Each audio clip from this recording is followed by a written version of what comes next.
Radio for the masses. Headline edition, July 8, 1947. The Army Air Forces has announced that a flying disc has been found and is now in the possession of the Army. If the game is rigged, change the game. Game changer. I occasionally think how quickly our differences worldwide would vanish if we were facing an alien threat from outside this world. This is Fade to Black with your host, Jimmy Church, on the Game Changer Radio Network. All right, Fade to Black. How you doing? It is Monday, May 12th, 2025. Let's do this, man. Yeah, I'm your host, Jimmy Church. Brand new week here on the show. Yeah, kicking it off tonight, we have Dr. Scott Taylor with us. We're going to be talking about SDEs, the shared death experience. What is that? We're going to find out. Remember, if I learn, you learn, we learn together. Tomorrow night, Patricia Corey is back with us, Parallel Universes and Tech. Wednesday night, Patricia Eltinge is with us. We're going to be talking about dreams. Thursday night, Deep Prasad. Wow, Deep is back with us. Physicist, intelligent guy, and quantum computers and his company and all of that stuff. But he also likes searching for UFOs. And we're going to be talking about that on Thursday night. Such a smart guy. I almost said smart kid. Because he is. So smart, but being able to take quantum computing and apply that passion to his other passion, which is what is going on out there in the life that may be out there in the universe. So yeah. So Deep is back with us on Thursday night. Really looking forward to that. Now, I do have 3 major events coming up.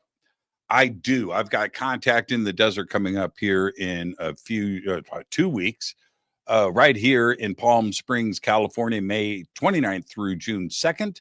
Then I head down to Peru in South America with Brian Forster for the Inca Celebration of the Sun. That's in June. It's sold out. We have a second tour in November. Then I come back to the States for the Psy Games. That is August 1st through the 3rd, 2025 in Charlottesville, Virginia.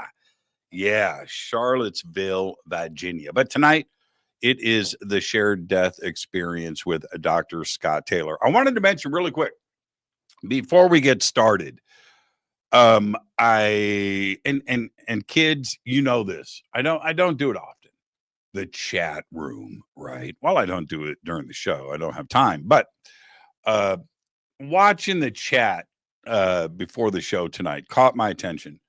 Where do you remember back in the day? All right, back in the day on this show until the last 4 months. What did we talk about? Well, yeah, UFOs and conspiracies and life after death and physics and science and Egypt and ancient history and all the stuff we talk about on the show and music. But you know what else we used to talk about? We talked about my favorite things in life.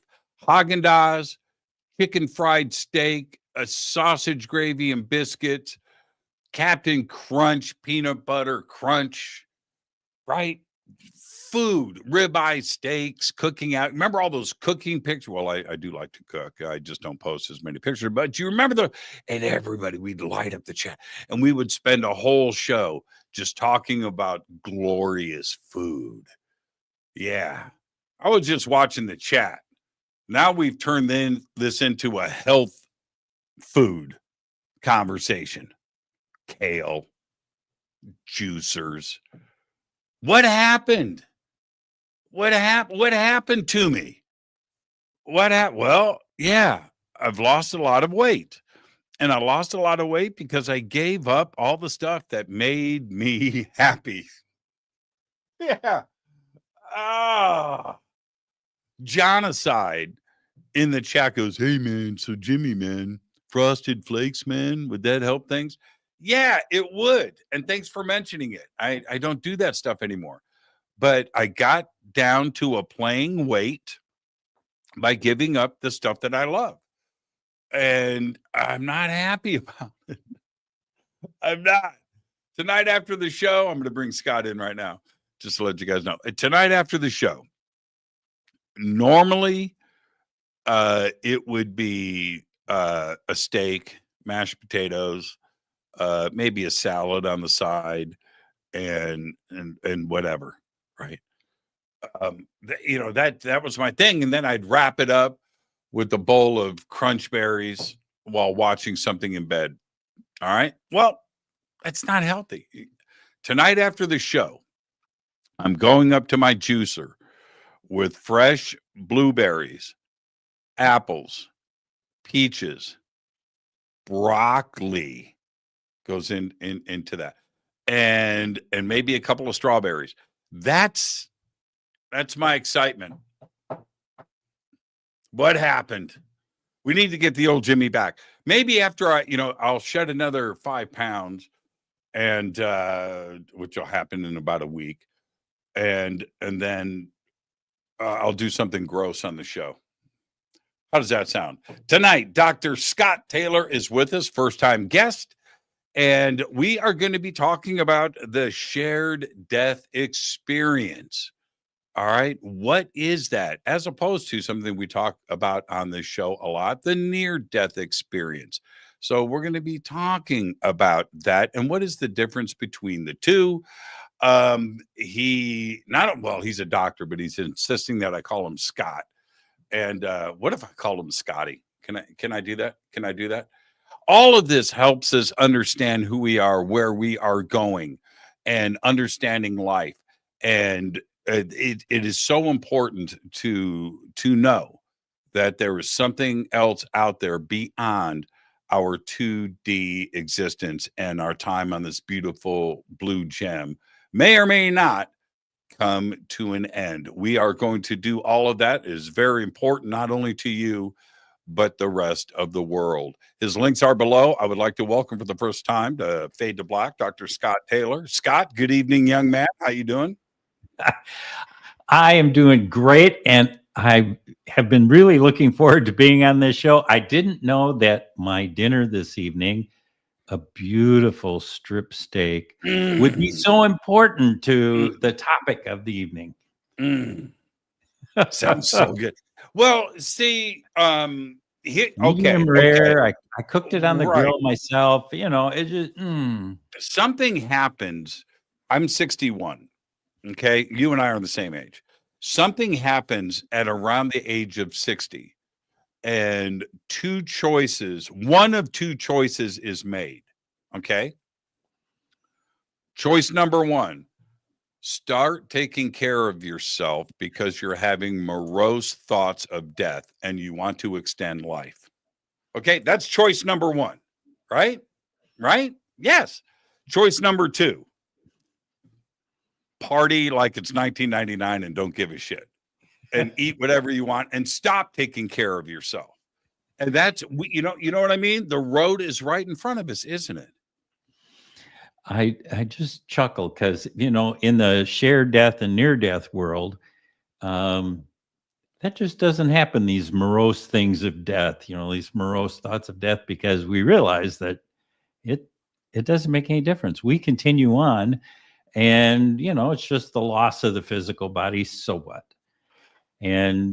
But is that a good thought though? Yes, it's a wonderful thought. Let me tell you why. Well, you're going to. I am. Does it devalue this existence?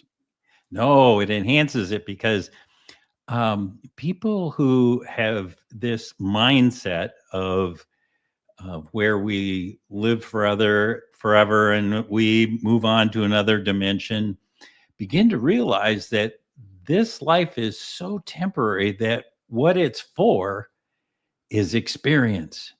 And so it gives us more permission to experience life. And we aren't afraid of the choices that we have to make. We aren't afraid of what other people are going to think about us and what they are going to impose upon us in terms of, the consensus reality structures. Doesn't matter. So live Is your death life. right? And So it's and death if you want becoming to keep living it, you take care of your body, so. okay. I'm interrupting my guest so rudely, but I don't want to lose my train of thought, Oh, which I just did. Dang it! Let me pull it back. Oh, okay. Um, is death becoming less of the great unknown? Are we understanding more? we are absolutely understanding more. 50 years ago, when Raymond Moody came out with his book, Life After Life, where he said, there's really unique phenomenon is going on out there, and I'm calling it a near-death experience. And it's so important that I want to encourage all of those scientific researchers out there to go and look at it. So essentially what Raymond Moody did was plant a flag and say, I don't have time to do the scientific research. Would all you other folks out there do that for me? And they did. And, 50 years from later, now today, I think the science is pretty much settled, that we know that consciousness does not reside within the brain. It's not a function of the brain. It's not it doesn't derive from the brain. It belongs with our non-physical body, which inhabits our physical body, and together they work to create this animate object that we tool around here in the physical world. So I love the fact that we have moved beyond the question of are NDEs real, are shared death experiences real? Yes, there absolutely are, and they are as are presented. And now we get to answer the question, how do we live with what we know? And that becomes really interesting. Okay, so I have a case for this. So 10 years ago, if you were to go into Mr. Google and type in, images of death, what you would get is, hang on, I keep this image here just to remind me. Can you see that? Mm-hmm.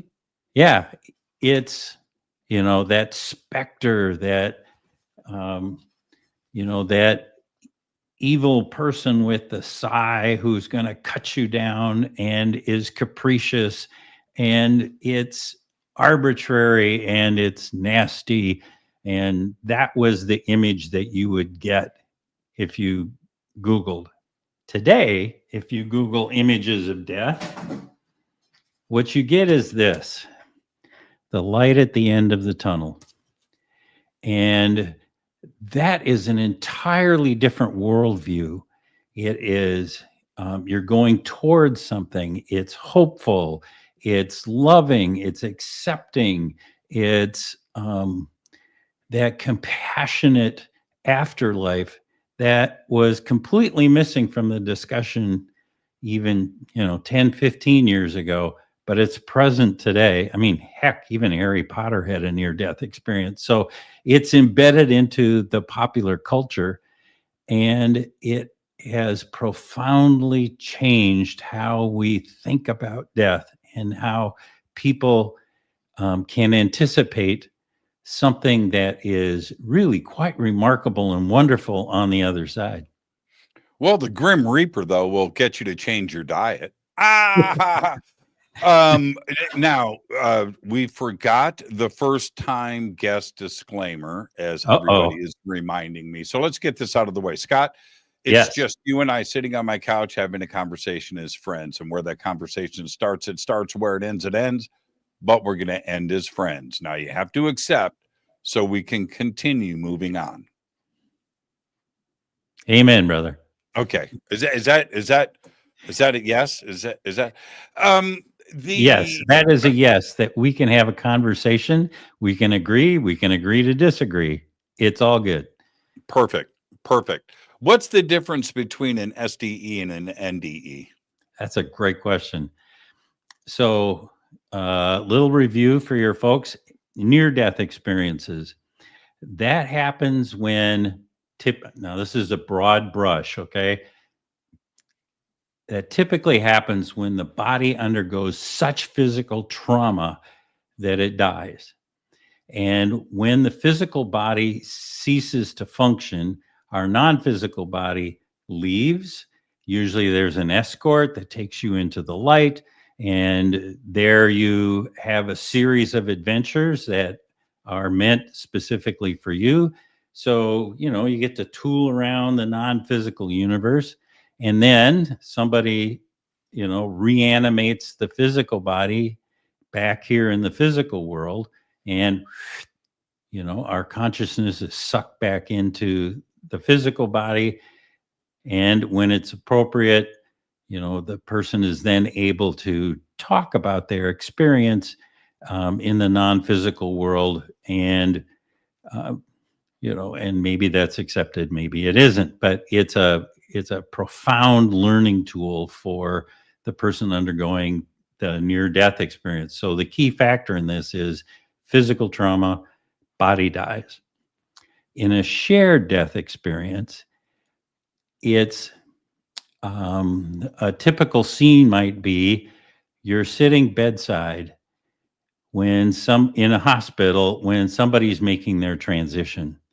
And when they leave their physical body for the last time, you, as the guest, as the person who's been holding vigil, are invited to go along and join them on this adventure.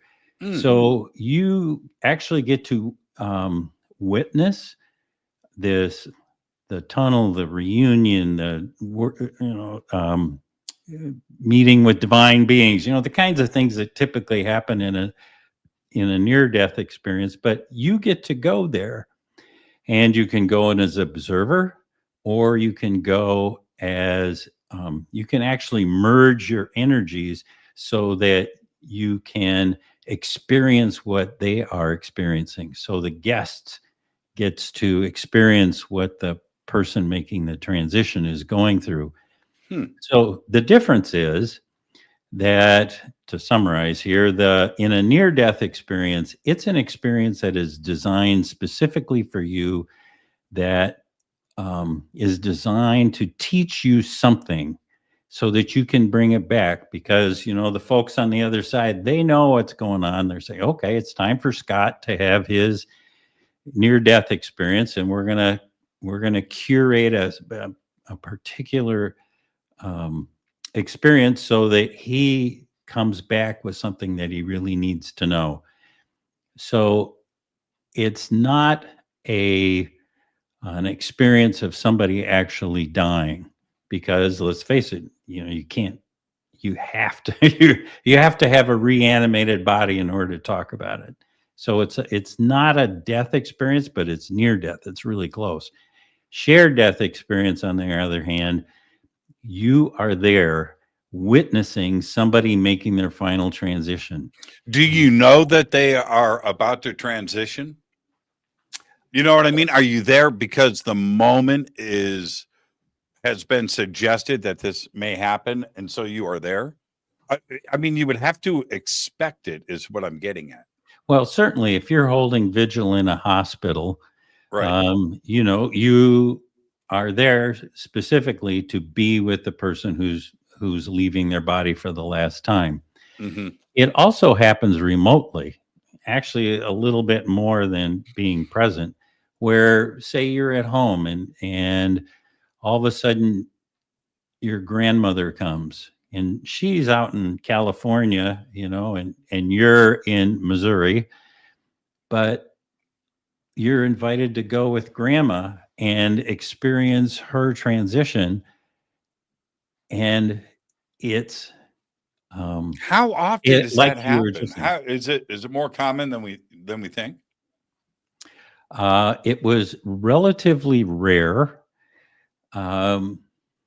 until a guy by the name of William Peters started to do some really significant research on this subject.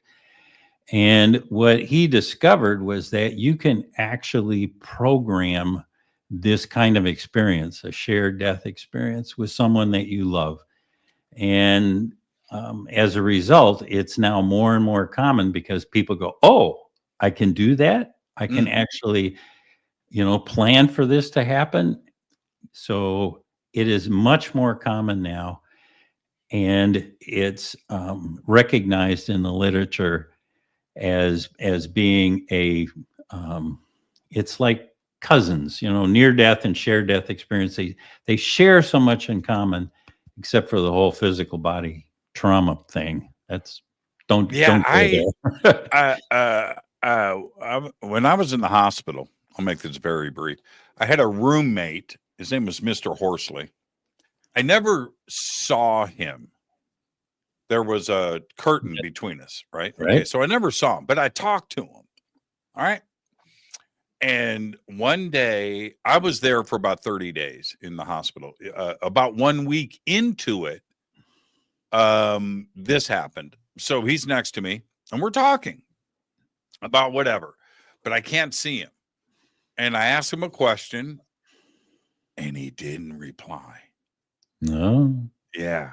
And I go, Mr. Horsley. And as I said that, the alarms started going off. And the hospital staff came running in. He passed. And what a strange feeling, man. Yeah, like mid-sentence kind of thing. It was just, and had I known, this is why I brought this up. Had I known, it might have been a little bit of a different experience for me. Yeah. If it would have certainly been a different conversation, but this is the first time I've heard of the shared death experience. You would need to have a little warning. That's all, so you could, kind of jockey into position. So you've had share. I did have one, and share your shared death experience. What happened? Okay. And then I'm going to answer your question, which is why some people and not others, because we'll do that. Keep that in mind, will you? Because that's a really important thing. Oh, so write that down. What was my favorite question to ask? I told you earlier. Why? Why? So we'll get to why here in just a minute. Why some people and not others? Exactly. Because there's a lot of people who hold vigil with somebody in the hospital and they don't have it. So my experience happened in 1981. I was in love with a woman. Her name was Mary Frances. She and her son Nolan had been out sailing on Lake Washington on a beautiful summer's day. In Washington State? No, I'm sorry. Lake Washington is in southern Minnesota. Got it. There's only about, let's see, in Minnesota alone, I think there's 23 Lake Washingtons, Yeah, 10,000 lakes, 23 of 10,000 lakes, you run out of names, Right. So on the way home from this day of sailing, they were involved in a horrific car accident. Mary Fran was killed outright, and Nolan sustained a mortal head wound that took him 6 days to make his transition. We were fortunate in living in southern Minnesota because both Mary Fran and Nolan were rushed to the Mayo system in Rochester, which wasn't that far away. So they received some of the, world-class healthcare, but it just wasn't enough. The 6 days becomes important because Mary Fran was one of 9 kids, and Nolan was the eldest grandchild. And so when the accident happened, that 6 days allowed all of the relatives to come and hold vigil at the hospital. So brothers and sisters and aunts and uncles, friends, neighbors, parents, grandparents. And that's just her side of the family. And my side of the family was there too. There was a lot of us there who were holding vigil for Nolan. So many, in fact, that we had to organize this way of being with him. So there was two of us that came in every 2 hours and were with Nolan. As it turns out, my shift was 3 a.m. to 5 a.m. on the morning of the 6th day that Nolan was in the hospital. And the nurse on the floor had told us that it's really important that someone who's in a coma, Nolan never did come out of his coma, that someone in a coma, they can probably still hear. Their other senses may be shut down and they're unable to communicate with you, but it's important that Nolan knows that you're there and that you communicate with him just like you would if he were, a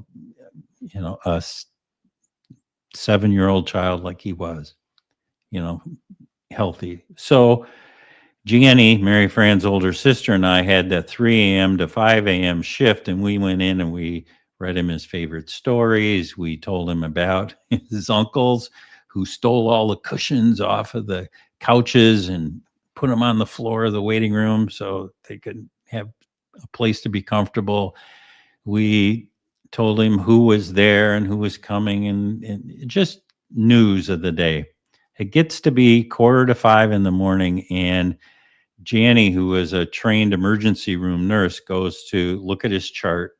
She looks at it. She looks at the myriad of, those monitors that are surrounding his head.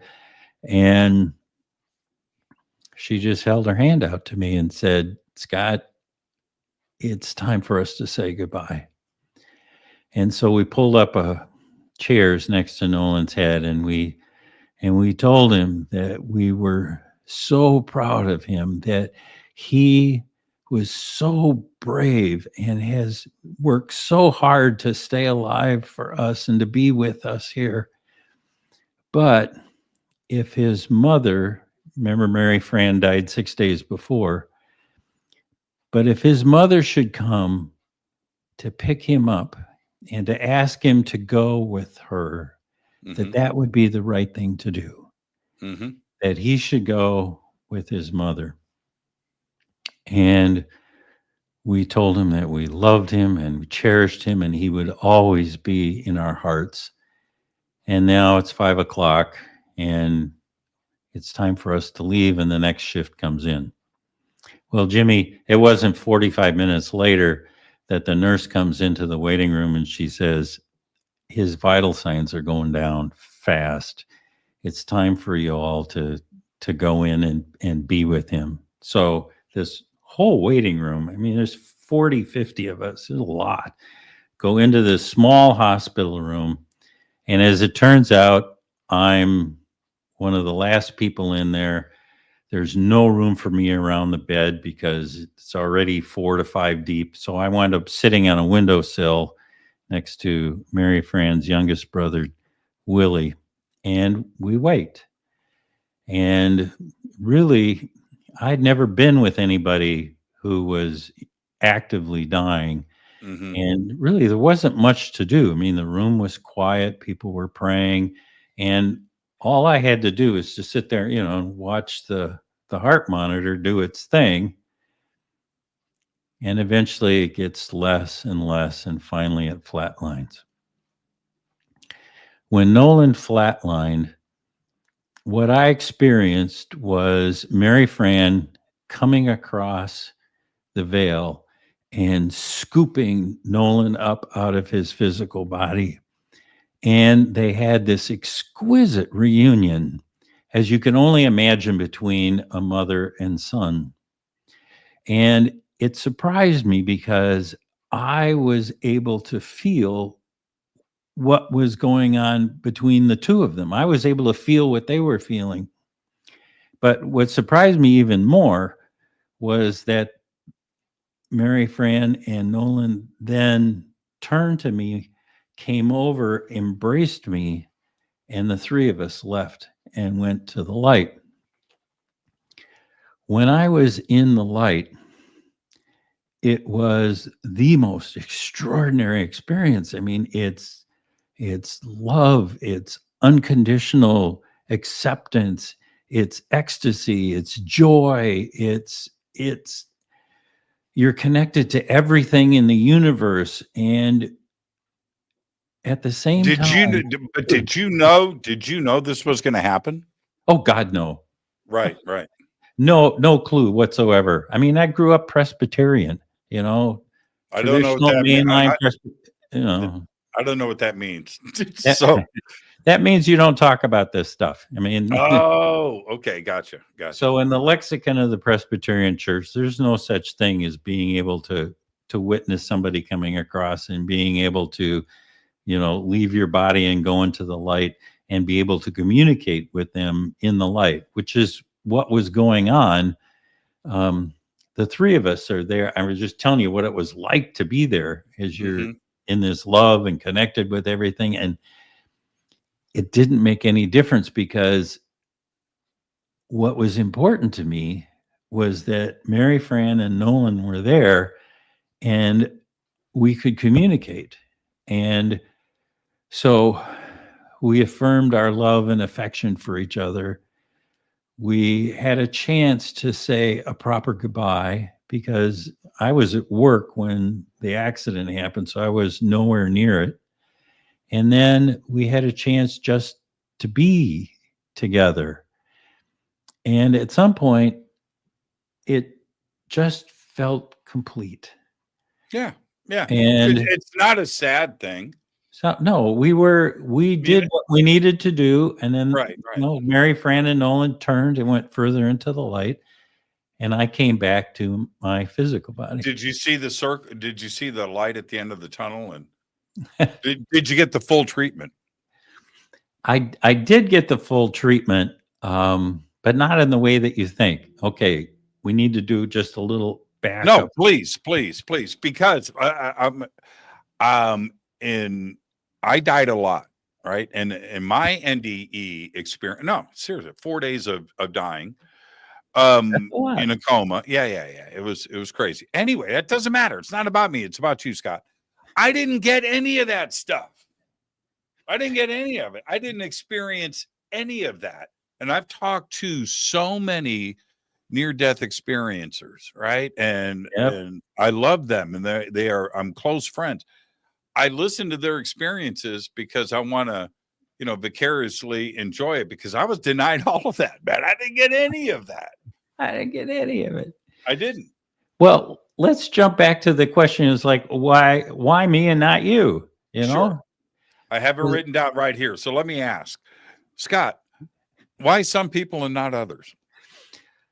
Thank you for that question, Jimmy. Really insightful. So what we know about near-death experiences, about shared death experiences, is that there are three criteria that need to be present between the person making the transition and the ones going with them. Call it a guest. So the first one is there needs to be a heart connection between the two people. Certainly I had a heart connection with Mary Fran, and with Nolan, he never knew his biological father. Mary Fran got pregnant, and the biological father disavowed any knowledge of his actions and ghosted her, just disappeared. And so she chose not to tell Nolan who it was. And so when I entered into their life, I was starting to play the role of a father figure. And that was lovely. It was wonderful. He's a great kid. And we were bonding, and it was a really lovely experience to be part of a 7-year-old's life. So heart connection, that's critically important.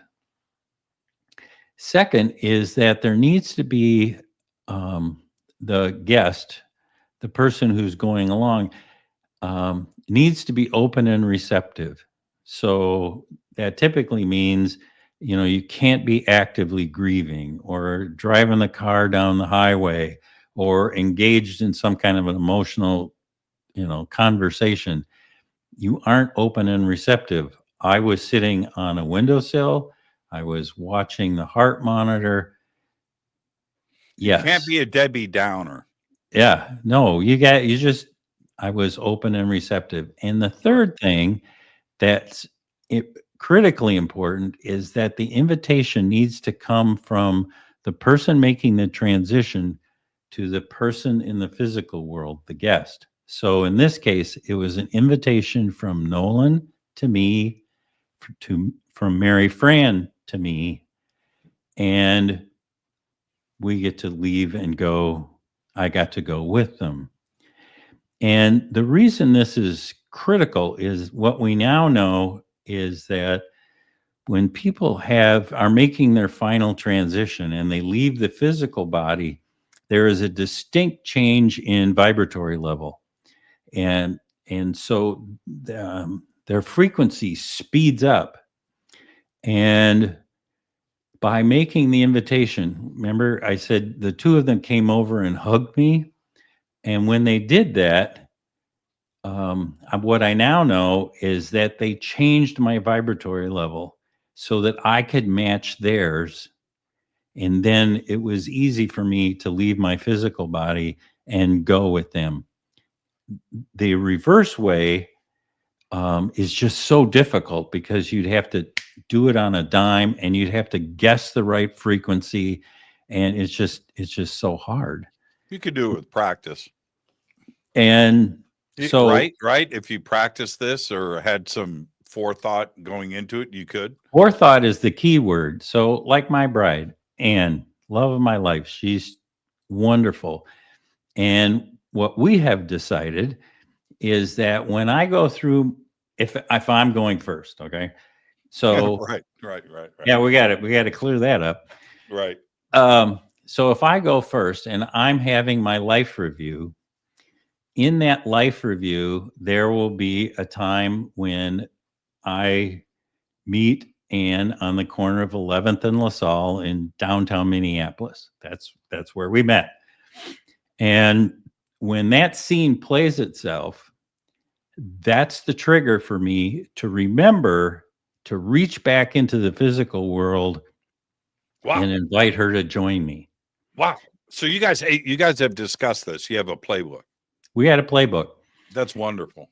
And anybody can do that. Once you know, you can say, with your bride or with your father or whomever, you can say, when you're going through your life review and you get to that spot where, like with my dad, the first time we were on hunting in a duck boat. Right. Keyword. Yeah. What he would reach back. Cantaloupe. That's our secret word. Cantaloupe, right? Or whatever. Cantaloupe. But boom. And they go, I love that. Got it. And they just reach back and pull us out. Now, here's the cool part is that if we want, and usually it's the case, there's an escort that accompanies us from our physical body into the light. And, once that transition is made, when you leave your physical body, your escort's right there. And you say, you know what? I want to invite Jimmy along with me. This will be a hoot. And, and the guide will say, well, all you have to do is, go and hug him or, whatever it is. That's what their job is. Their job is to make the transition easy and smooth and just the way you want it. So there they go. They can give you the hints that you need to, I get to invite Jimmy along with me. So it's all set up. And now that we know, people are doing it a lot now, where in hospice or in, the very first experiments in this area happened as a result of, remember the early AIDS epidemic? There were all kinds of young men who were dying and they had been ostracized by their families, and the caregivers would be sitting with them as they were making their final transition. And very often there was an emotional connection because they'd taken care of them for 18 months or whatever. And the caregivers started having these experiences, and they started sharing amongst themselves. And, eventually, kind of a protocol came up, and it helped the person making the transition, and it helped the person who was the caregiver to have a really meaningful experience with the person who's dying. How did it change you? Oh, well, when I came back, I knew that I wanted to go and visit them again in that space. I had this innate knowing that if I had done it once, I could do it again. I just had to figure out how. And so there was this intense curiosity that was now within me for discovering all things spiritual. And because I grew up in southern Minnesota in a small town, as we mentioned, Presbyterian, I mean, I had absolutely no idea what any of this was about. I didn't have words for it. I just knew that it was profoundly important for me. So you'll love this, Jimmy. The only thing I could figure out was that there's these ancient sacred sites all around the world. And in my mind, if they were ancient secret sites, that meant that there's probably some juju there that would help me propel into that non-physical world again. And just that, because I didn't know how to do it myself. So I figured I need a little help. So Yeah, you got to. Yeah, what's the scientific method, right? yeah, I mean, You got to be able to repeat this thing, and once you do it once, and you were at the Monroe Institute for a long time, and when you are around other people, open mind is the key word. I like that when you said that earlier, right? So Yep. when you're around people that expand their boundaries of questioning everything, right? And they live their life that way, like I do. You can have great conversations and exchange ideas. And so when you go through an experience like this, I would only assume that you started to explore not only what this is and the possibility of something else existing in our reality that is part of our reality, that you can go and see how other people are doing this, and what are their thoughts on it. If you're going to have a rabbit hole, Scott, jump down this one. This is a good one. Exactly. So, yes. So I went to all of these sites all over the world trying to catch this juju. It didn't work. I had a whole series of amazing vacations, but it didn't take me where I needed to go. So I studied shamanism. I studied in Japan the Emoto religion. I tried TM. I did all of these things. I went to seminary, and you nailed it. It was my experience at the Monroe Institute that opened me up. That's it. That binaural beat technology that they use is extraordinary, and it helps you enter into expanded states of awareness. It allows you to hold that state long enough for you to learn how to navigate in that arena. And that's when I touch base again with Mary Fran and Nolan, was using Monroe's techniques. And to your point, it's my tribe, it's Right. all these people who are exploring the non-physical universe, and we're all knocking around ideas. And then, somebody says something, you go, really? I mean, you can do that? Wow. So if I do that, and then I do with this other thing that I discovered, and then what over here with Fred discovered, all of a sudden, the world just opens up and up and up. It's critical to having a support system and the mindset to say, this is possible. Well, I knew it was possible because I'd experienced it, but there's all kinds of other people who had experiences that look like mine, but they didn't have anybody die. They just went into a deep meditation. Mm-hmm. So, different avenues take you to the same place. So They do. Check this out. I'm going to share this with you. You're going to laugh. All right, lay it on me, man. Last Tuesday, today's Monday. Okay, so 6 days ago, I went in for oral surgery.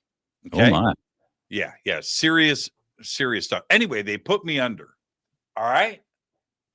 And in the doctor's office, they didn't know it. I did. They were playing this like Andy's flute music with these drums in the background. And they put me under, and I'm listening. They didn't know that those flutes and those drums straight there, man. I was so zero effort. And yeah, you're right about the Monroe Institute and the ability to get into that space. Man, I didn't know oral surgery was going to be that fun. I really dug it. But yeah, there's something about that. To get into that meditative state, you only need the trigger. And for me, it wasn't the amnesia or whatever, I was administered. It was the flutes. Yeah. Yep. You can carry it. Have you had Eben Alexander on your show? Oh, yeah. I've known him for a long time. He's a great guy.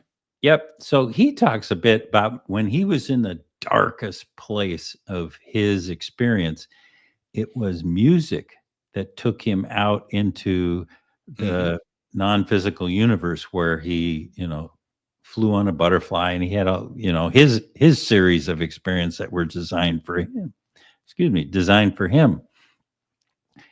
So music, it's incredibly powerful.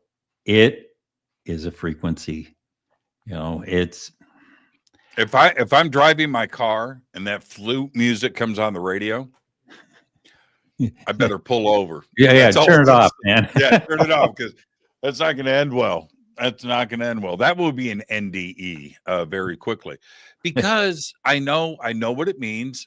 And I know for so many people that practice this or whatever, and then you hear something like Eben or with you, right? That music, the drum, the binaural, whatever, you hear that and you're like, yeah.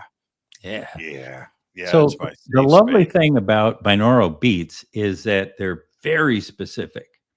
And the lovely thing, the genius of Bob Monroe was not binaural beats. That's a technology that came out of the 1880s, but he started to blend them and paying particular attention to the gap between the 2 or 3 or 4 or 5 frequencies that he was feeding you, because the resonance that's created by these multiple frequencies puts you in a particular state of consciousness. And what we know about near-death experiences or shared death experiences, like the tunnel is a frequency.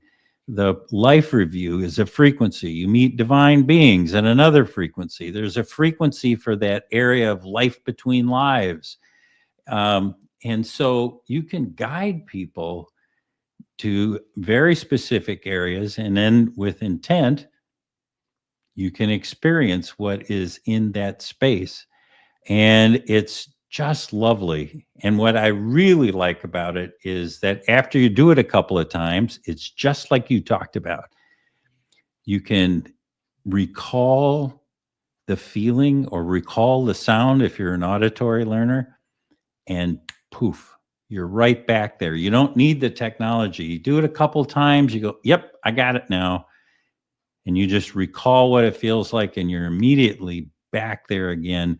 And that's the key to this whole deal, is that we here in the physical world then can have a bridge, a a way of communicating constantly with source energy or your higher self, or whatever your objective is.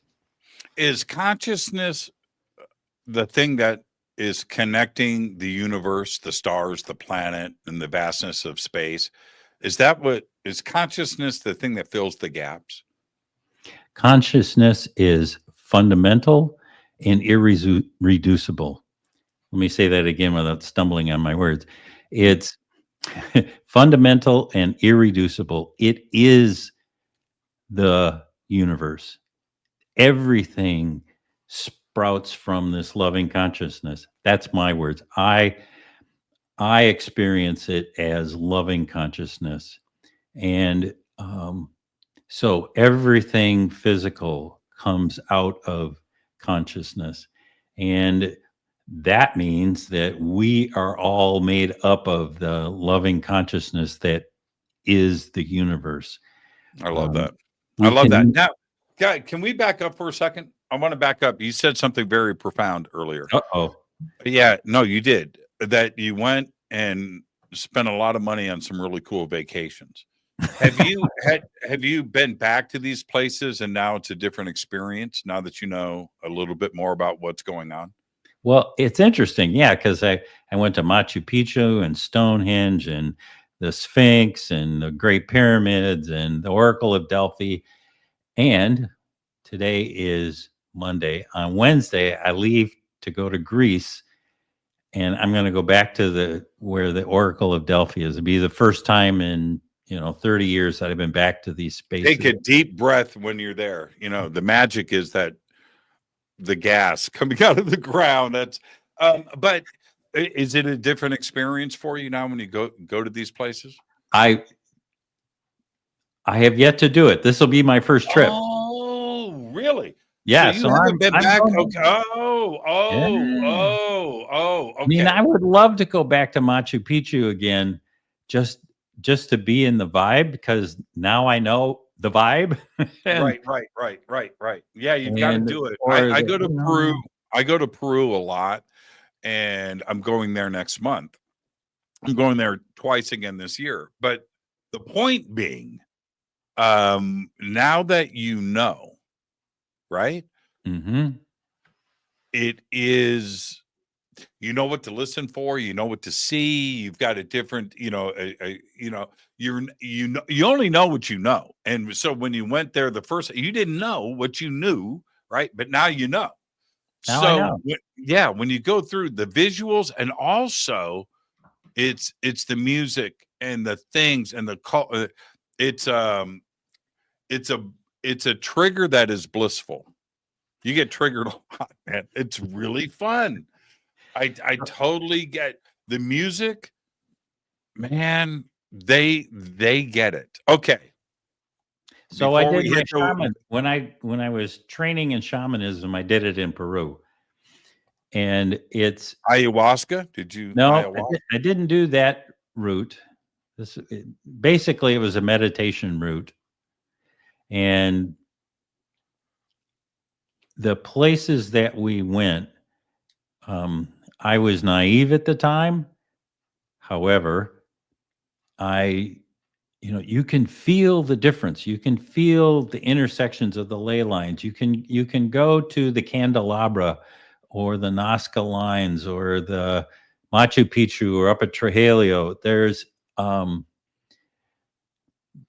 is such wisdom in the places that it's, I'd love to go back and go, all right, I get you more than I could the first time around. When you go back and you cruise by the Candelabra again, now that you know what you know, a totally different thing. Not only the Candelabra, but the islands out there.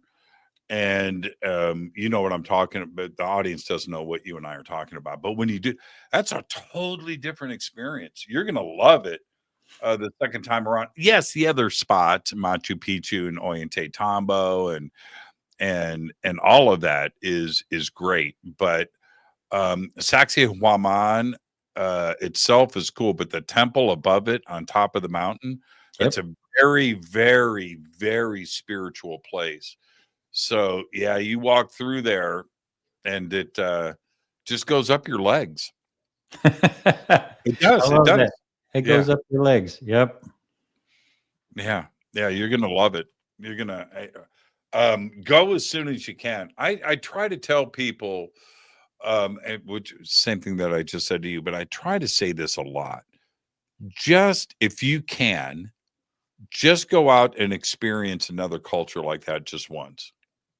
Just go and do it with the knowledge you have from this show and the things that you've done and read, you specifically, but also the audience.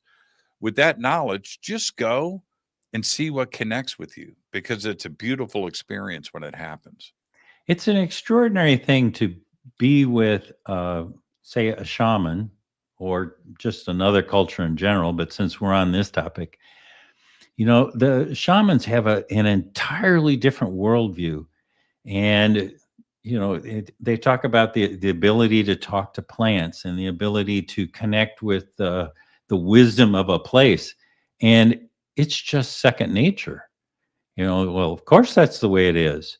And, I never would have thought about it that way. And so you go, really? We can do that? And yeah, and they teach you about, cutting those ties, those attachments, energetic attachments that might have clung to you for whatever reason. And you go, oh, maybe it just opens the realm of possibility so wide that it's a real gift to be able to let go of some of the consensus reality we grew up with here in the United States, and me in particular in the Midwest. Well, it's true. We're going to head towards a break here. Cultures around the world, in the United States, see, we have a problem here. We think we know it all and that the world revolves around us as American citizens, and nothing could be further from the truth. Actually, the oldest thing that we have here in the United States culturally is like McDonald's. And that's not right to Please worship the not Big Mac. so. Yeah, but you go to Egypt, go to Europe, go to South America, where these cultures have had 5,000-10,000 years or longer to get it figured out. And you can see that they do understand what it is to have a friend or a family member, or how to treat somebody else, or how to smile, how to talk, how to communicate. How about how to cook food, right? They've got that stuff figured out. And you don't know that until you go and experience it. And it's a wonderful experience. I love how we come full circle back to food. Worship the Big Mac.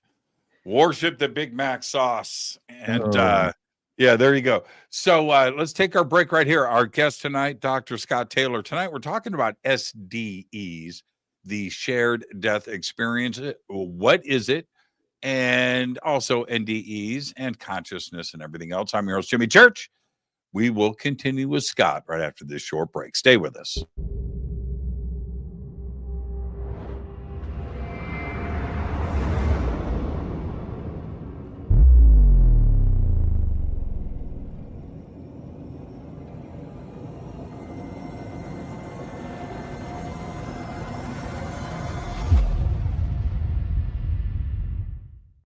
Subscribe to our YouTube channel to get your alerts and access to over 2,000 videos. Click that subscribe button right now.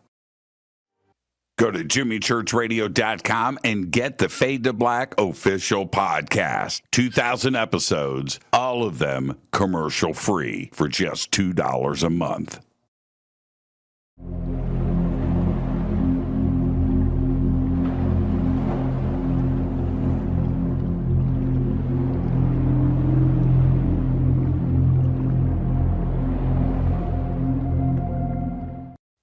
Watch Into the Vortex on Gaia TV. It's Fade to Black for the screen. Simple to do. Go to Gaia.com, search Jimmy Church, or click on the link below. Follow Fade to Black on Twitter at JChurchRadio. Get all of the show updates every single day. It's now called X, but who cares? How you doing? Jimmy Church here. Special announcement. Get your Fade to Black t-shirts. That's right. Help support the show. Help support everything that we do over here. We've got 2 t-shirts. We've got 2 ways to get them. Get your Fade to Black t-shirt today. Go Backley Tappy. Go to jimmychurchradio.com and become a Fadernaut. Get a membership. That's right. Everything is commercial free. You have access to downloads, and you get to call yourself a Fadernaut.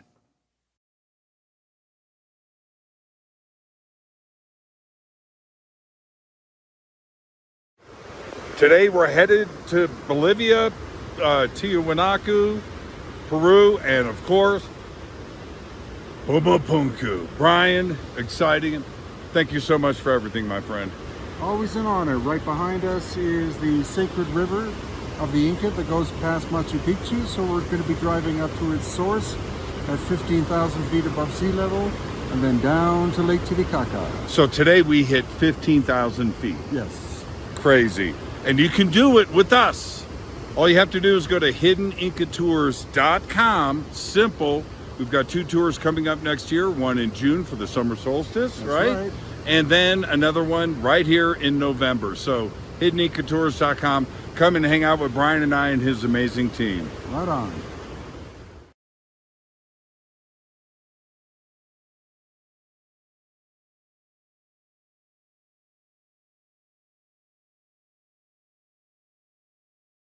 River Moon Coffee, makers of the Fade to Black blend. Truly the best coffee on planet Earth. Just visit rivermoonwellness.com or their Amazon store. It's all simple to do. You can check out the Fade to Black blend, the Game Changer blend, or any of their Black Moon Wellness products. It's the only coffee I drink. It is the best, and it's Doc. Again, rivermoonwellness.com.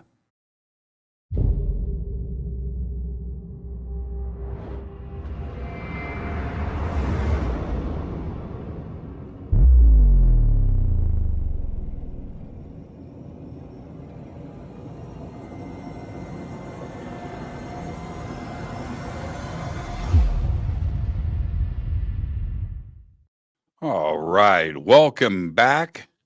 Fade to Black. I am your host, Jimmy Church. Tonight, Dr. Scott Taylor is with us, and we are talking about SDEs, the shared death experience. And let's get straight back to it. Scott, how is science, the hard sciences, outside of our circle, how is it starting to support what you have learned and established? About 20 years ago, a cardiologist from the Netherlands, his name is Dr. Pim van Lommel, did this 10-year-long study about that looked at people coming into emergency rooms. And when they were in the emergency room and they're all hooked up, some of them, coded right then, and some of them had near-death experiences. And so they were able to measure very precisely when the body died, and the kinds of conversations that happened as a result of that physical body dying, and that those people are able to describe things that happened after their body died and before it was reanimated again. That's a really simple summary of that. But it was a groundbreaking study that said essentially that consciousness does not reside in the brain, and it's not a product of the brain. It is our non-physical consciousness just, sits within this physical facility, and we use it as long as, our body's okay. So that study just shattered the mold about how people thought about consciousness and where it comes from, and and how long we have it, and does it exist after death? And it's exactly what near-death experiencers talk about. So that was the thing that broke it open. That study has been duplicated once in the UK and again here in the United States. So it's been verified. That's part A. So at the University of part B here is at the University of Virginia, a guy by the name of Dr. Bruce Grayson, who's an MD, PhD. He had this really unique role in the world of scientific research. And that was people would come up with concepts like, oh, an NDE is the result of oxygen deprivation. And he would go, sure, why not? Let's study that. And he would come up with an experiment, do the experiment, and write up the results. And he says, nope, hypoxia is not a cause. It isn't what makes near-death experience. And somebody else would say, well, it's the God particle, or it's my favorite one is it's just the birth process, go to the light. Adrenaline. It's an adrenaline thing. And so each time somebody came up with a plausible or even not so plausible, he took it upon himself to say, all right, let's conduct an experiment that either proves or disproves this theory. And he did this for 50 years, just one after another, after another, and after another. And then as a result,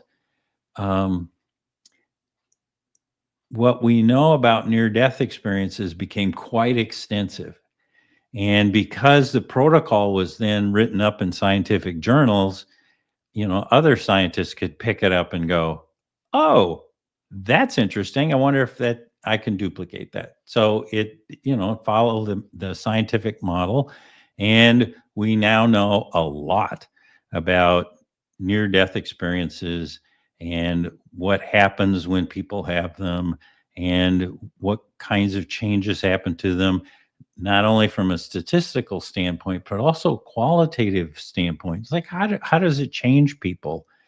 And so as a result,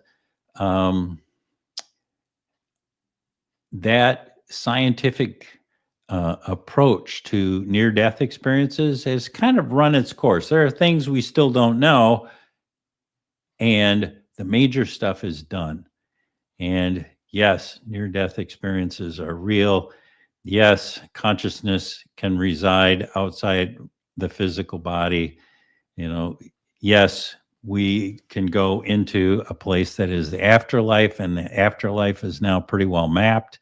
So it's fascinating reading, and there's tons and tons of not only scientific literature, but certainly the anecdotal literature is out there too.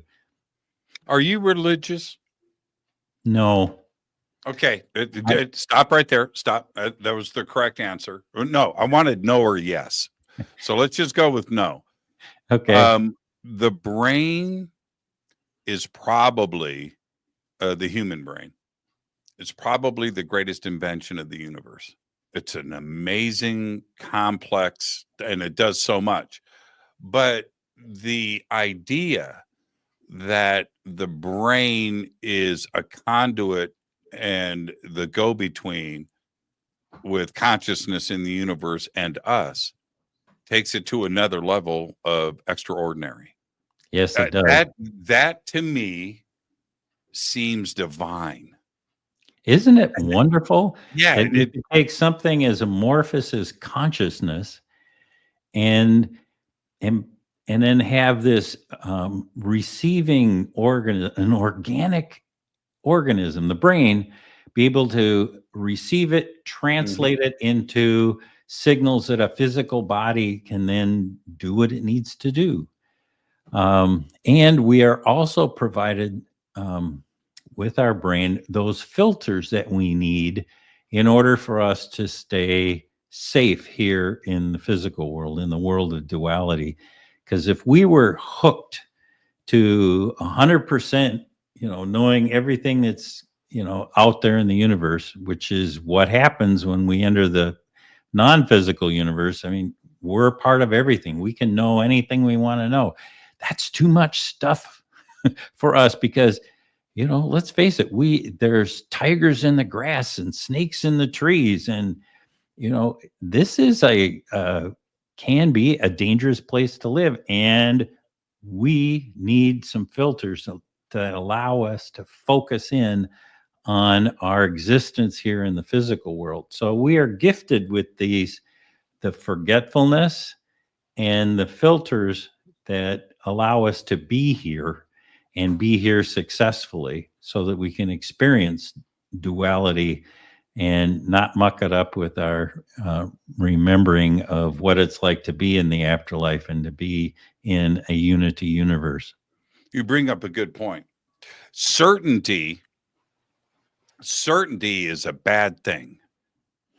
If everything was certain, right, and we had the answers to everything, then life is boring and our brain doesn't get to do what it does best, which is trip out, dream, and ponder and question, right? So if everything was certain and all the questions were answered, well, man, life sucks. So get rid of certainty, right? Man, I sound like some shaman. I'm not a guru. I'm not that. But what gives me joy is to just sit and be a kid and question and wonder. And the other component about brains, right? So get rid of certainty, keep asking questions. Anybody that's certain, run, right? I just run. But the other part about the brain, and you're so right. It's such a multifunction design, right? It's a multifunction design. But the ability to dream in the dream state, holy crap, who designed that? Right? Who gave us that gift? And I don't know, divine, I don't know, supreme intelligence, I don't know, call it what you want, but I don't think it's an accident. No, definitely not an accident. And I love what you said about curiosity because I define myself as a spiritual person as opposed to religious because I want to remain curious, to be able to go, wow, that is just so cool. I wonder what if we looked at it this way? What if we did this? How is somebody else looking at this same, what language are they using from another tradition? I'm very much mired in the Western approach to meditation. Eastern approach, they solved a bunch of these problems a long time ago, but, it hasn't filtered into Western culture in a way that we can understand it yet. And that's our quest. It's that constant ability to say, I love being here and the experiences that we have here in the dualistic universe. And the experiences can be positive, negative. It doesn't make any difference. They just are. Mm-hmm. And to be able to say, what we are here for is to experience, to live, to be in this place and just have fun with living. Oh, that, if I can impart anything. Why can you and I have this conversation? Why is that? Do dogs think like this? You know what I mean? What makes us so special? I would be probably the height of arrogance to say that dogs don't have this. Maybe they do, maybe they don't. That consciousness is, alien to me, and I don't understand it. Do porpoises have that? Do dolphins? Do whales? I mean, primates. Yeah. They got brains this big. So what are they capable of? That's the part that just, fills me with wonder.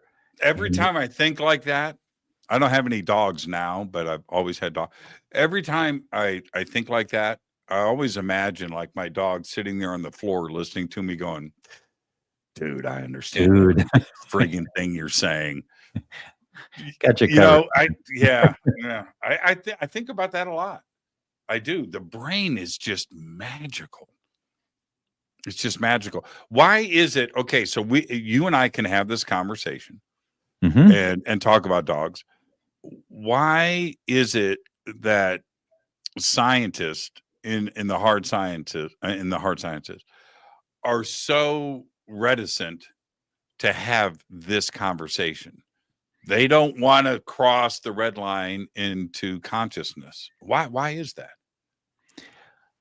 Well, um, I What are would they say afraid of? What are they afraid of? I would say that it depends on what group you're with, because we both hang out with scientists that are really into this and understand it well and are curious about it. I mean, just the Department of Perceptual Studies at the University of Virginia, I mean, they are just like way out there and researching near-death experiences, shared-death experiences, reincarnation. It just goes on and on. I mean, they're really cool folks.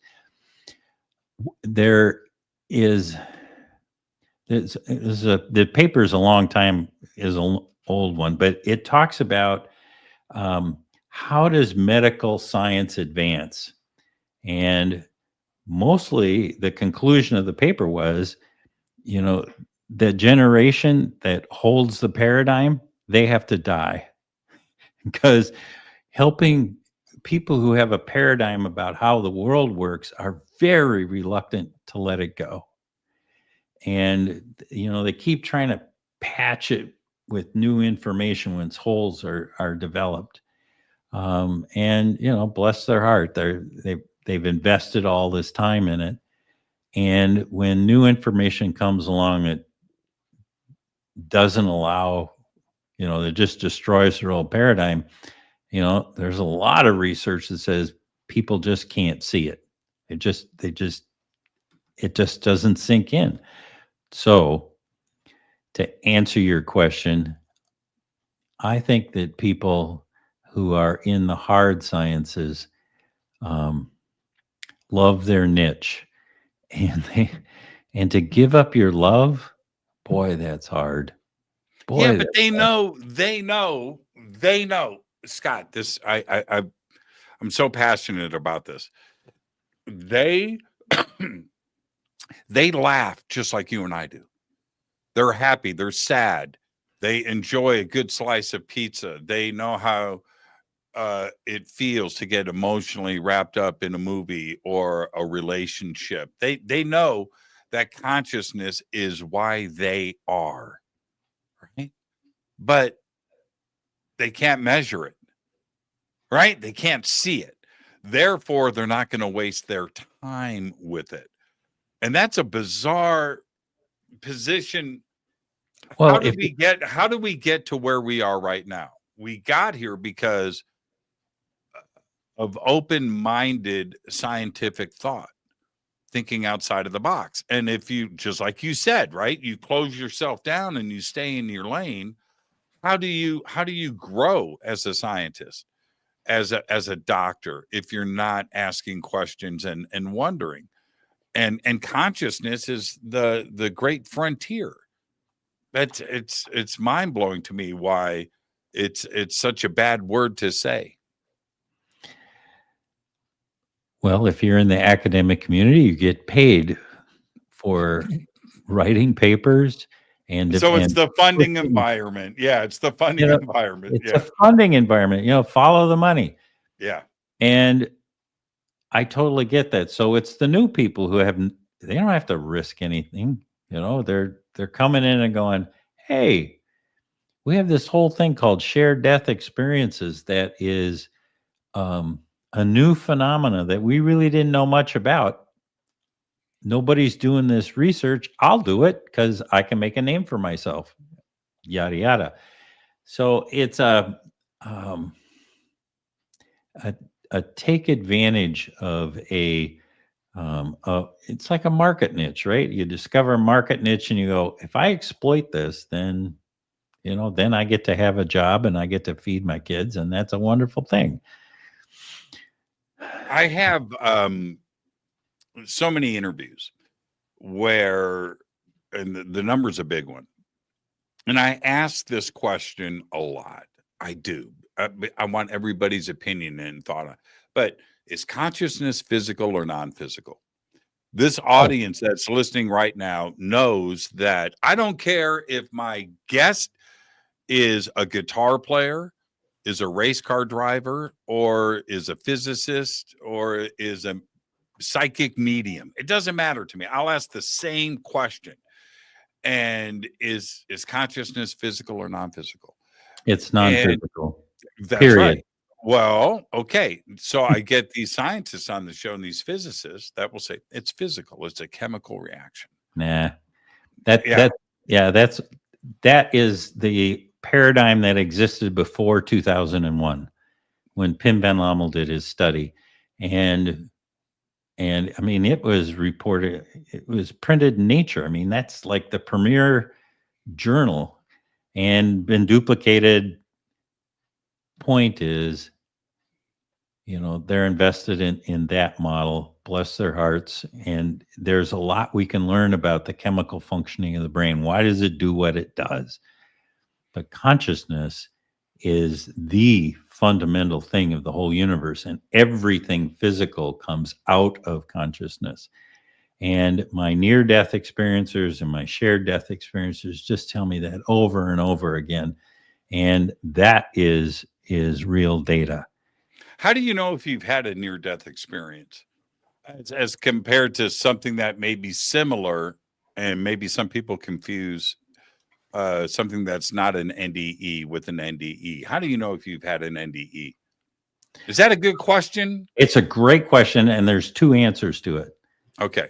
The first answer is if you have touched the light, and then we need to talk about the different qualities of light, because that's important. But let's go. So people who've had a near-death experience have touched the light. Now, there's something called a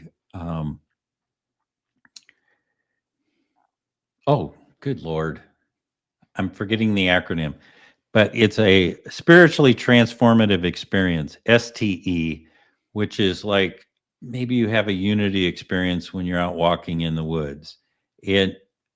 And the difference, you can tell the difference between the two, because if you have a STE, something that's really significant, but you haven't touched the light, what it does is that it becomes less central to your life over time.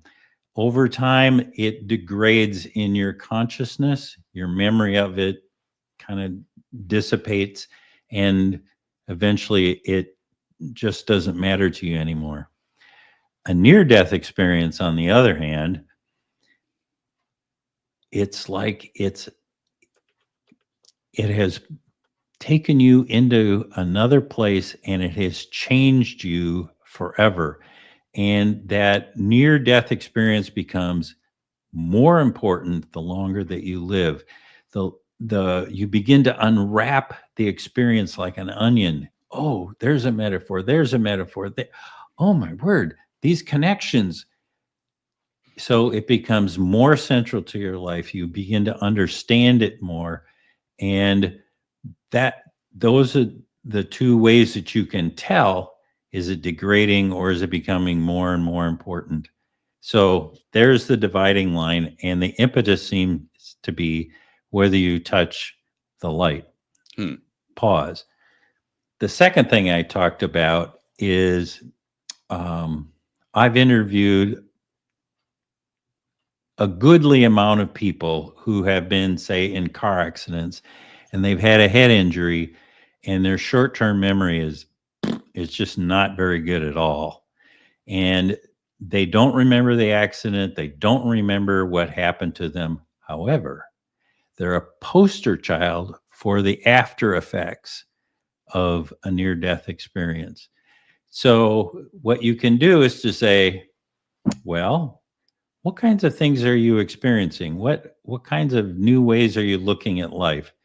Is there anything going on with you physically, psychologically?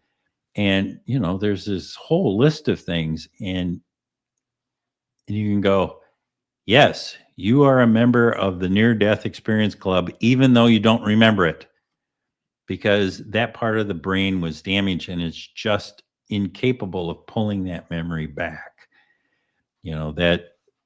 That link with the unconscious or with the consciousness that you develop during that time. Yeah, that's It's gone. interesting. Yeah, with my NDEs, and there were multiple, I didn't know until I was told by the hospital that I had died. I didn't know. Yep. I didn't know. It was wonderful. It was cool. When I came out of the coma, I'll just share this with you. When I came out of the coma, it was 4 days, and I had all these NDEs.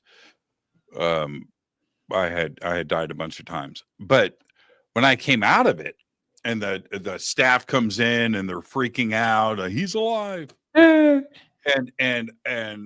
I didn't know where I was or anything, but this is what I did. I'm not kidding. I wanted to go back. Oh, yeah. Yeah, I was like Dorothy in Wizard of Oz. I was clicking my heels 3 times. I think I actually did in bed. I was like, but but at that time I didn't know anything. All I know is it was a pretty amazing experience that I went through. But I didn't see light. Yeah. I didn't see light. I didn't have a life review. None of that. I remember all of it. It hasn't gone anywhere. I remember the entire experience, but which is very basic. I won't get into the details. It wasn't this extraordinary thing, even, or Danny and Brinkley or others that I've had on the show to talk about these experiences. They had the full cinematic thing. I got cheated. Yeah, I didn't get any of that stuff. I've talked to so many people who've had near-death experiences that were milliseconds. They just touched the light and were transformed by it. And their experience in the afterlife was, like hardly anything. It felt really good. But there's changed so much when they came back. They viewed the world differently. They aren't afraid of death anymore. I mean, those common elements or common after effects are amazing. And it's just so fast, so fast. To your point, I remember talking to a guy who, they did the paddles on him and he woke up and he started to breathe. And his eyes opened and everybody's going, yeah, he's coming back. And he reached up and he grabbed this male nurse by the coat, and he said, and he was just so angry. Why did you bring me back? You should have let me stay there. I can understand that. I can understand that. I was so happy. You brought me back into this body that's so beat up. I owe taxes. Damn it! I don't want to go back. I got a mortgage. Come on. Yeah. Now it was all good for a second. You said something earlier. I want to go back and have you expand on it. You said that it's tailor-made. Oh, yeah. So, when people are thinking about this or they go through the experience, but it's not like others, or maybe you've read books or whatever, that's could be exactly the case, right? That this is all tailor-made for you. So near-death experiences have this unique aspect to them that you get what you need. And so, like Daniel Brinkley, it's just, oh my God, this full-blown experience. And he was here, he went there, he talked to blah, blah, and it's extraordinary. And there are people on the other end who have just this brief little touch with the light, and it makes no difference. Hmm. And there's even those that are in the literature, they call them LTPs, less than positive experiences. I love that. And, essentially, they're experiences that are essentially a 2x4 alongside the head, like whack, Jimmy, you came here with a mission. And honest to God, you're not doing it. You are so far away from the path that you wanted to be on, yada, yada, yada, and they're just angry as hell at the people who are, making her, having a near-death experience. So there's all different kinds of reasons. Maybe some people just need to know that they are loved. Some people are given, additional psychic abilities. Other people are given physical gifts. It's time. It's like I'm trying to remember the name of it when you oh, I got it. It's like you bought an expansion pack for a video game. you get up there and like, yep, it's time for you to develop these additional skills or knowledge or wisdom. You lived your life on this path. That's exactly where you are, and we need to take this corner, off to the right. If somebody has a heavy fundamental religious background, Mm-hmm. is their NDE going to include that? Are they going to meet Jesus? Are they going to have a conversation with God? Are they going to see angels floating in clouds? Yep. Is that Typically that's what happens, is that they go into a space that affirms their worldview.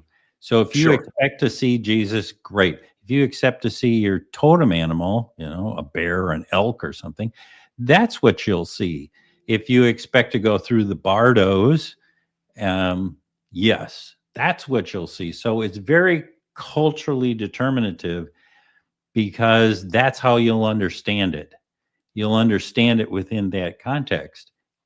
Then you have the experience where Jesus sits you down and says, Jimmy, I'd really like you to consider looking at the world this way. And I'm going to give you an experience of what unconditional love feels like. Boom. Now, does that fit with your belief systems? And so you get what's going on here. But here's the but with that. There's a but? Because if you're not religious, and I'm not, and I do see Jesus, I come back a little different. Yep. I come back doing Hail Marys.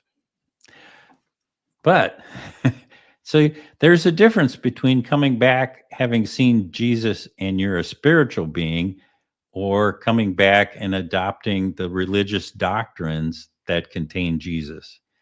And some people do. Right. Some people do that, and they and okay, Jesus is in this church, and they have this doctrines, and they try to follow them. But that's typically not what happens. What they discover is that Jesus is a lot bigger than the doctrines that they've been taught, and they're going, "Oh, this is so cool. This is way bigger than I thought it was, and it's much more nuanced, and the wisdom, comes from this heart space, and because they've lived it. It's not something that they believe, it's something they know, because they were able to experience, the heart of a divine being."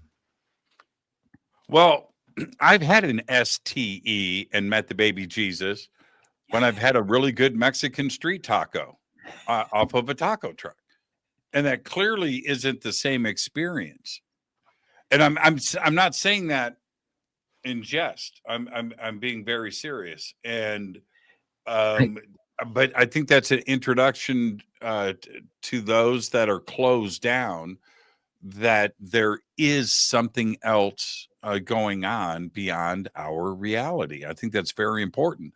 So many want to deny themselves of that. What's interesting is I've interviewed a ton of people who have, when they came back, what they realized was that we are all interconnected, that we are all just bits of the divine love of the universe, or we each have a role to play in human consciousness and in what it is it means to be human. Where I'm going with this is, for those who had an STE with Jesus or with any other divine being, what I have witnessed are people who begin to realize that that living from a heart space is the nature of us as evolved beings. And so they try to do that. And you have this amazing taco, and you're going, this is the love of the divine. It's transformative. Yes. And this Yes. corn tortilla is just incredible. And it's remarkable what happens when we live from a loving place, because the other, if you and I are talking, all of a sudden there's this heart connection that changes everything about our relationship. And it's not that we have to talk about it, but it's just part of the energy that we put out. And we know now that this is a reactive universe that we live in, meaning what we put out is what we get back. It's not the other way around. It's the real meaning of the golden rule. What we put out there is what we get back. And so now people who've had STEs, NDEs, SDEs, we now realize that who we are, what we believe that we are, makes a huge difference in what I studied was leadership. What does it mean to be a leader that comes from heart space? It's a fascinating topic. And it means if we live from that space, that's what will be returned to us. So if we want to not be all caught up in this chaos that we happen to be in at the moment because of our political situation, and it's just nuts out there, it behooves us to come and to start to realize that loving consciousness is what we are made up of, and can we project that into our space? So that's what's reflected back to us. How do we get that message to a bunch of frat boys that are chest bumping, doing tequila shots? Because you and I talking right now to this audience, they get it. Yeah, we're preaching to the choir here. Yeah, they get it. It's the others that we need to reach out and touch, or hit upside the head with a board. Well, I have to say that I was trying to do my bit. I put a whole series of TikTok, those little short videos out there. How'd that go? Talking about, what near-death experiencers tell us about how to live in this world. Mostly I got, in the comments, I'm really positive, and every once in a while somebody would, flip me off, but yeah, fine. I think of it more now in the terms of what happens when we go to a family reunion, because, we got red, we got blue, we got purple in our family. How do you project the love of family into a discussion? And I pray for patience, just because, it doesn't go so well sometimes. And I hope that by modeling what I believe a evolved human being is, will eventually rub off and they'll give it a whirl. We'll see. I know it Well, works for me. you know, when ET comes, Yeah. I mean, like officially, ET's here. That's not the point. Yeah. But when they land on the White House lawn, when they do and they step off, the conversation isn't going to be about nuclear bombs or a cure for cancer. It's not going to be that. It's going to be a conversation about the next step in our evolution, which is consciousness. Yep. That's I firmly believe that, because if they are getting here, Scott, they've evolved beyond us, right? They got to jump on us, right? If we're not going there yet, right? So therefore, if they're coming here, they've evolved and they've got it figured out. And they can help us become part of that larger community that is consciousness. That's what just makes me smile about, ETs come who are malevolent. They're going to take us over or something. Well, if they wanted to do that, they could do it with their little finger, in 2 seconds, and they would have done it 100 years ago. I mean, it's like nothing for them.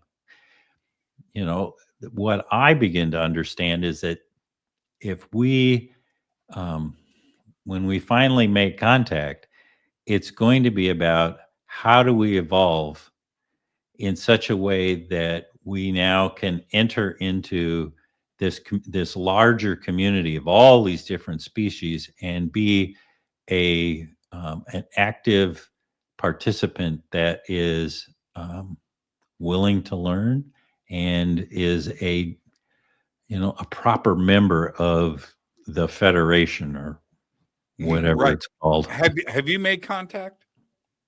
No, I'm. Do you want to make contact? That's never been my thrust in life. My whole thing has been, how do we explore the afterlife, and how do we talk to dead relatives and all that sort of thing. Yeah. And sure. I get that. And you can only do so much. And well, true.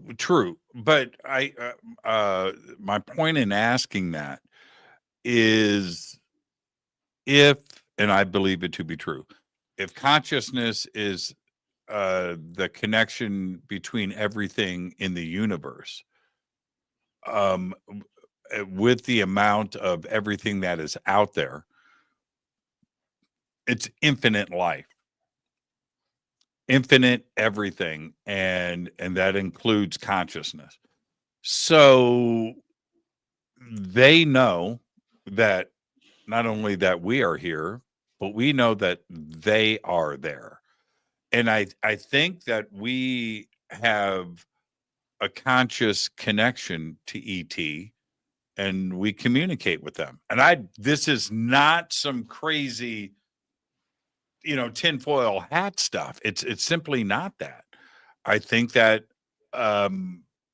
if you want to go outside and see something in the sky and you have a positive attitude, just like you gave your checklist of 3 things for a shared death experience, you have those same exact 3 points, the same 3 that you did, and you go outside with that attitude, they're going to show themselves. I've seen it.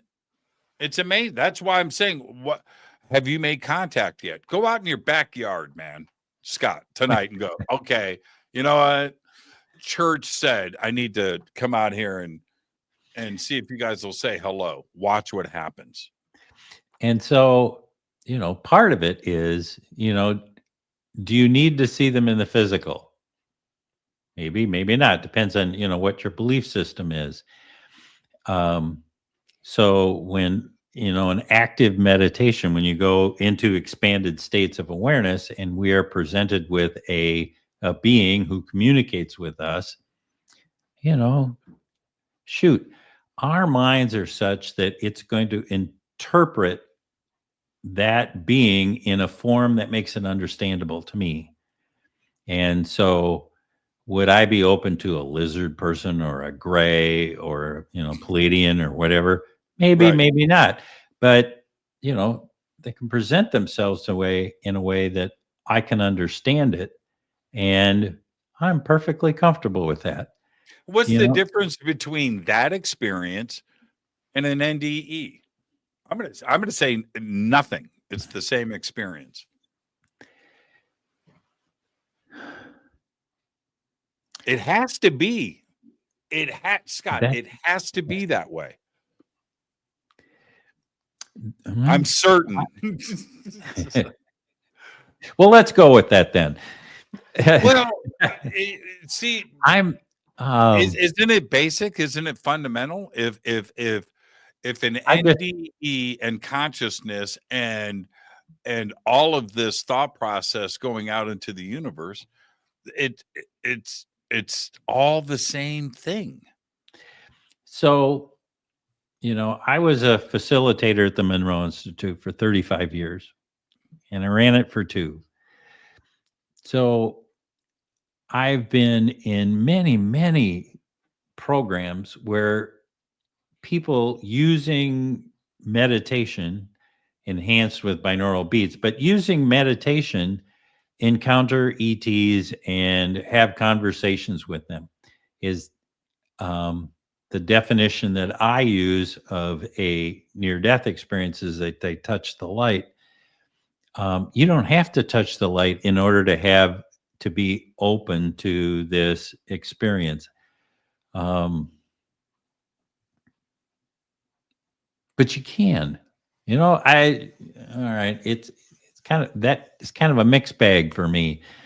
That is it the same experience? Well, if it's not, it's darn close. How about that? Yeah. There is. I like using the word fundamental, but you brought up rules earlier, and I like that. I don't know if rules are meant to be broken, but there needs to, be a framework or protocol in place, right? I would say that it's a good way. It's a good road to go down. My protocol is pastrami sandwiches and Van Halen, and I'm going to be able to get to where I need to go. But those are my rules. But that being said, the fundamental part, I think, of all of this is entanglement and particles, which I think falls right directly back onto what consciousness is, or dark energy, and these things that physics talks about today. Because if you allow that, if you accept that part of it, then everything is on the table. NDE, remote viewing, channeling, telepathy, all of these out of body astral travel, all of these things fall under just that one little fundamental thing. That's why I think it's just kind of like all the same. Yeah. So when we leave our physical bodies and we enter into the non-physical universe, we enter into a space where all things are connected to everything else. So, you think about that, you go, well, of course you can remote view because you're entering into that space. You want to know something, you put out the intention, and it's just there. So, at Monroe, we talk about there's no space and there's no time. And so the idea that you could be someplace else, you could visit the rings of Saturn if you wanted to go do that, go do it. Because there's really no such thing as space. And in particular, there's no such thing as time. So, you can bounce back and forth. You want to see something in the past, you want to see something in the future, have at it. So it's all those things that you mentioned, psychic abilities. It's all about being able to hook into the information that's contained within the unity universe, where everything is connected to everything else. And that model really works for me as we start to explain what happens to people when they've, the after effects, or those who are consciously entering into these spaces in order to do something like remote healing, or getting information about Grandma Jenny, who's in California or something. It's like entering another culture where you just go, well, of course you can do that stuff. That's just how things are organized. How does reincarnation play into all of this? Oh, I'm so glad you asked. Because, all right, given what I just said, Scott Taylor's view is that when we come into the physical world, we meet with a group of folks. I call them the Council of Friends, and this council helps you plan what your life is going to be like in the physical world, and you plan all of them. And so if you want 1,000 lives in the non-physical or in the physical world, you plan them all out because you say, I want to be a developed human or developed being. So I need all of these experiences and I'm going to design them all now. And when you come into the physical world, all of them happen at the same time. And when you die in the physical world, all of those deaths happen at the same time because there's no such thing as time in the non-physical universe. Linear time doesn't exist there. So it makes sense that you have that all of those lives that you choose to live are all happening simultaneously.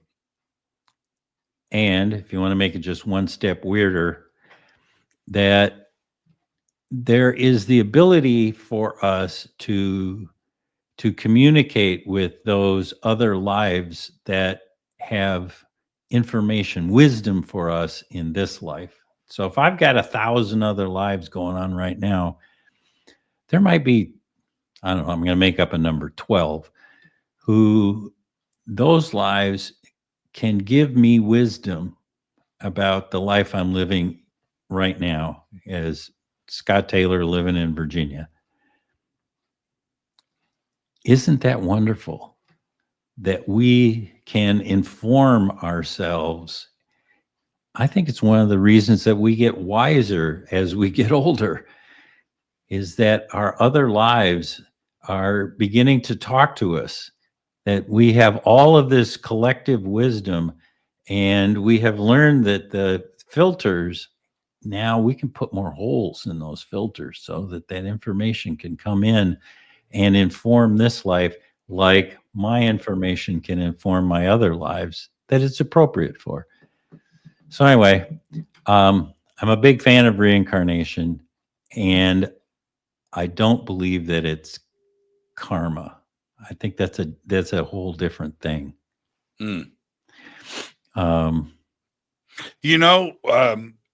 I had this thought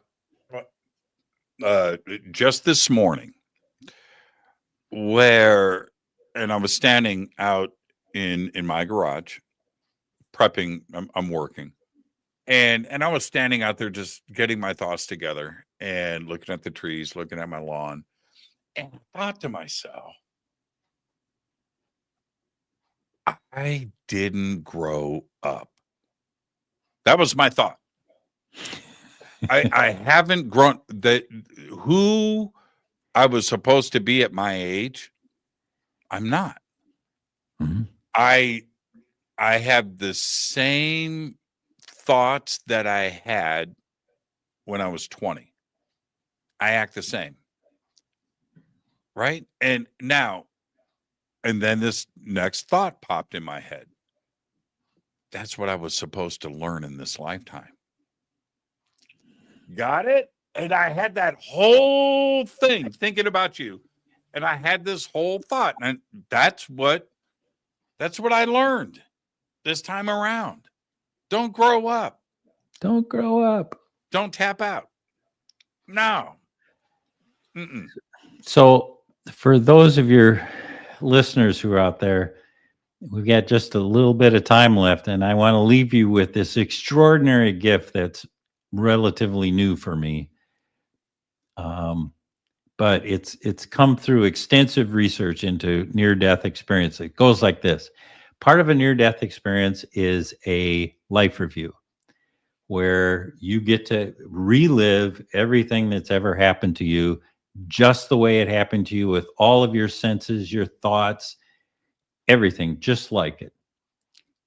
One perspective, but there's 3 perspectives when you do this. The second perspective is that you get to live that life review as the other in the room.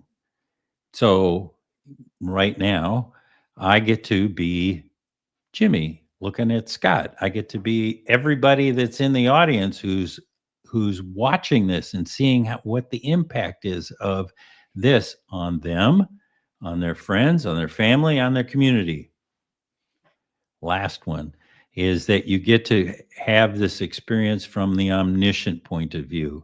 So you get to lift up and go, okay, how did this interview make a difference to not only the 2 of them, but rolled out into the community? All right. When you go through a life review, typically there is a divine being that's with you that is designed to love you through the experience. And really, their only job is to ask you one question. It's like, what did you learn? What did you learn? Here's the fun thing. I've had people tell me that when they're in this position and they're reliving their life as themselves, they go, oh dear, I was really a jerk. Yeah. I don't like who I was, what I did, and how that affected our relationship and what happened in the community. It's the wise ones turned to their guide that's loving them through the experience and say, can I have a do-over? And the answer is yes.